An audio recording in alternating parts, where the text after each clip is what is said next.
I work at AFTV, I got chasing with me. We've just beaten PSV 7-1 at the Philips Stadium. The fans was here just said, oh, we could have got finalled. But I don't think anyone's going to be saying that now after seeing a result like that.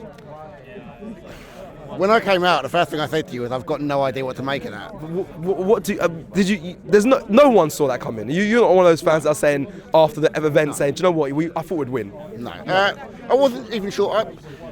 I was relatively confident that if we came out and got a 0-0, that we could take it back to the Emirates and we could do a job on them. We could do a job on them there. Like if I'm being realistic.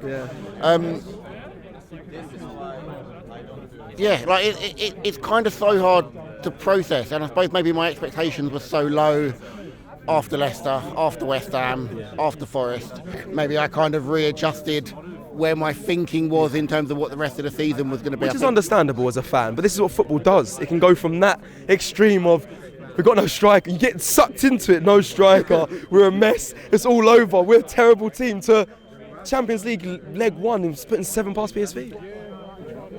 I guess I've never been at that extreme end of it. So I mean, I know we spoke after Leicester and I said it was going to be a long 3 months, and that we probably should be trying to persist with Sterling, Trossard, Nwaneri as the front three.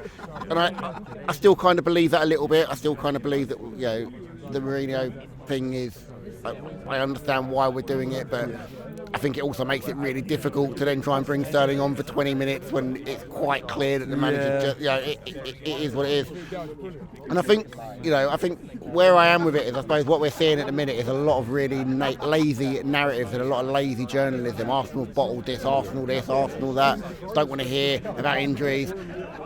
Look where United are with injuries, and they haven't got the same level of injuries that we've got. Look where Spurs are with injuries, and they haven't got, they probably have had the same level of injuries for a consistent period of time. And you've got a side that, you know, were a top 4 side, would be considered one of the big 6. You know, and they're talking, and that people are joking about relegation, and they're only really not having a serious conversation about relegation because the bottom 3 are so poor.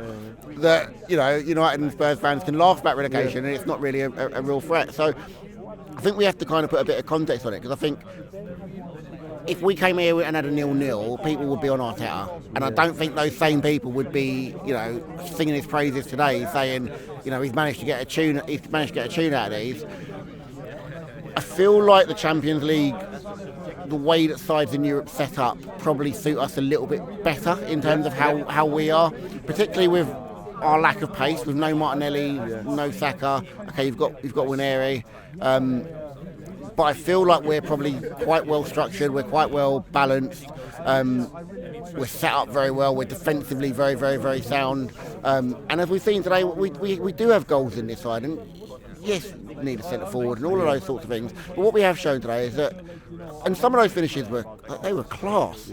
They were like Calafiori, Trossard. They were cheeky. They were cheeky finishes that you would expect in training. They were like training finishes that you'd put on YouTube and you go, yeah, he's done the keeper there, and like giving the eyes and all of that sort of stuff. So if the players can go out and play with the confidence that they need to play with, they can go and do that to sides.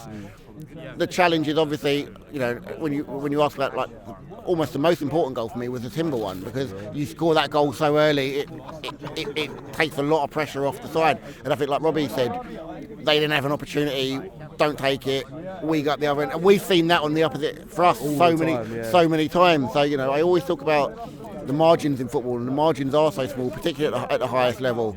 You know, and lucky to have kept 11 men on the field. I think Lewis Kelly will be kind of reflecting now about, you know, how do I maybe not curb my game, because I think that's his game, and I think you don't necessarily want to.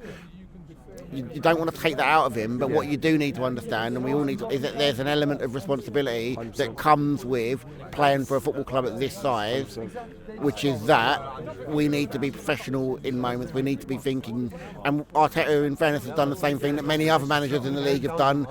We've had an absolute let-off, and we've had an absolute let off, and he's recognised it, and he's gone, we can't run the risk. So again, in-game management today was good. Good to see players come on and get minutes. Good to see goals shared across the team. Good to see Odegaard get a goal. There's a great picture floating around on the internet of Declan Rice pointing into the goal, like the empty net. When you see it, you'll laugh because we're always joking about Odegaard doesn't seem to know where the goal is. And he's done it today. Good to see Trossard get a goal.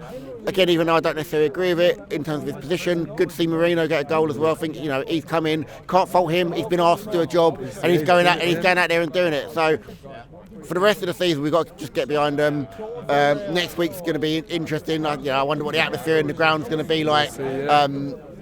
But looking forward to a trip to Madrid. Or if I'm Julian, I'm looking forward to a trip to Munich. But I'm looking forward to a trip to Madrid. We'll get Madrid out of the way, and then we'll go from there. But it's got to be positive. My man.